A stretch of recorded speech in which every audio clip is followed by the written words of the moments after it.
City of Toronto finally got some approvals for the first city-led development with Olivia Chow for more affordable housing. Now, this housing is going to be geared towards people who are close to homelessness, on the verge of homelessness, or in a situation where they're not able to afford their current situation, whether it be on the street and suffering, or maybe they just don't have the income to actually afford what a typical rental is going to cost you nowadays. So we're going to get into the article here, but I think it's a great step forward. There's a lot of back and forth whether it is what the city needs and how safe something like this will be.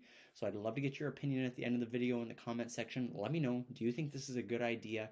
Do you think they should push forward past the first development to the other 5 that are already approved, or should this be the one and only in Toronto?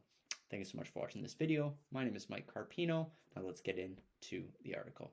All right, so let's get into the article. So as you see here, Toronto has finally announced that there is the first city-led development site underway. So it's been a months-long push for Olivia Chow and the city-led development model to find a site and get the backing from the feds. So yesterday it was announced that after this long push, the first public building site has officially been announced. So the city will develop 11 Brock Avenue. This is the former site of the LCBO in Parkdale, just north of the Queen Street.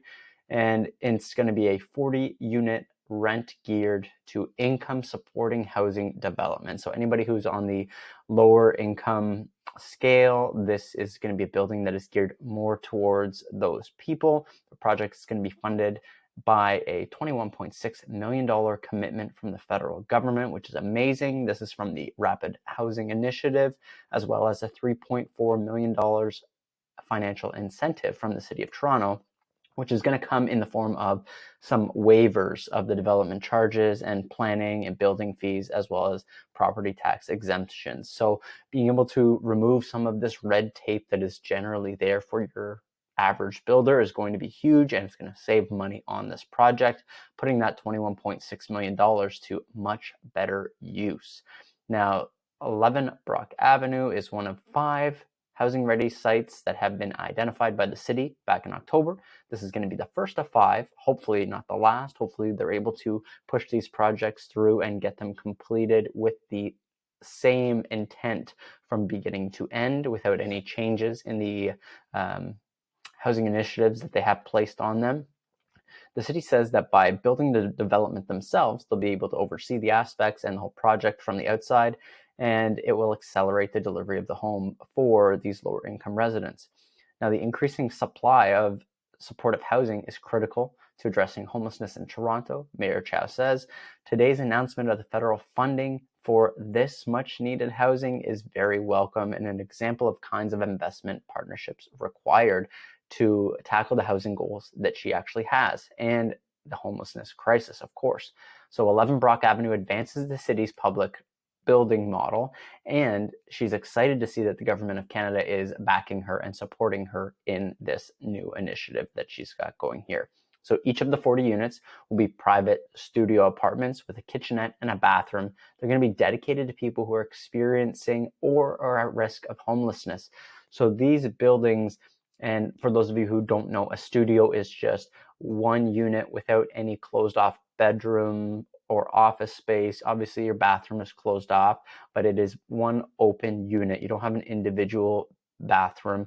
Generally in a new condo, these are 400 to 500 square feet.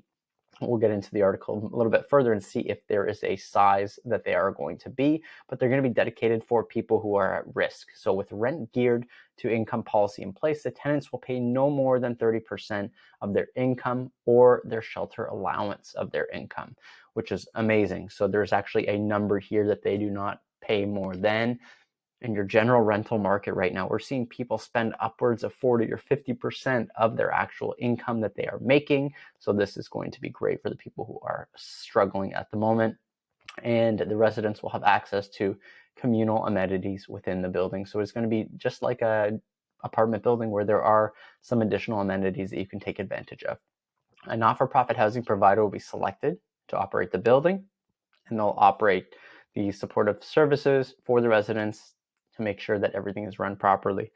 This is for all intents and purposes, a property management company, but it will be done by a nonprofit. And the city says that it will issue a request for proposals for building operator by the end of the year. So we've only got a month and a half left here for that to be done.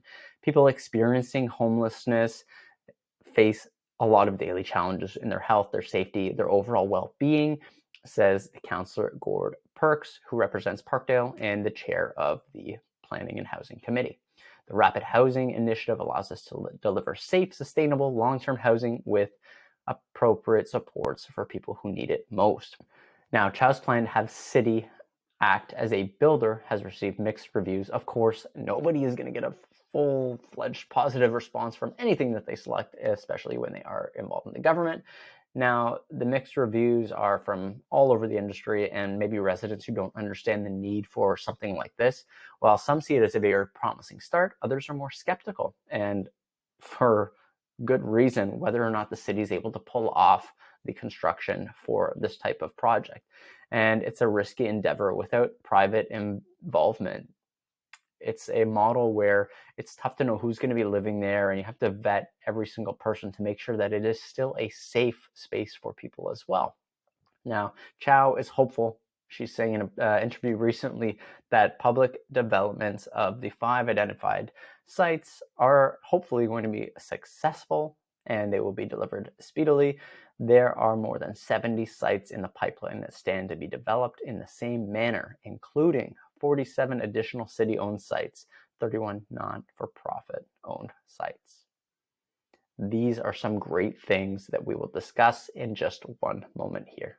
Now that we've gone over the article and we see some of the great details that are part of it, I'm pretty encouraged to see that it is going to be capped at 30% of each individual's income for the actual rent. That's something that's pretty important because in today's rental market, we like to see less than 37% of the occupant's income going towards the rent, but that's not always the case with this typical rental. We're seeing in the Toronto region, $2,400 to $2,500 for a 1-bedroom, $2,000 plus outside of Toronto and in the GTA for just a 1-bedroom condo.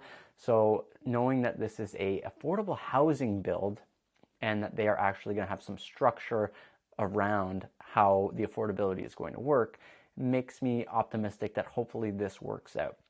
Now, my caution or my concern is in a lot of instances, when you do a development like this, you are going to attract certain types of people who you may or may not want in your neighborhood. So I understand where people are coming from, that they may not want a development like this if they live in that area. But at the end of the day, let's be honest, we're all human. We are all good and can be good.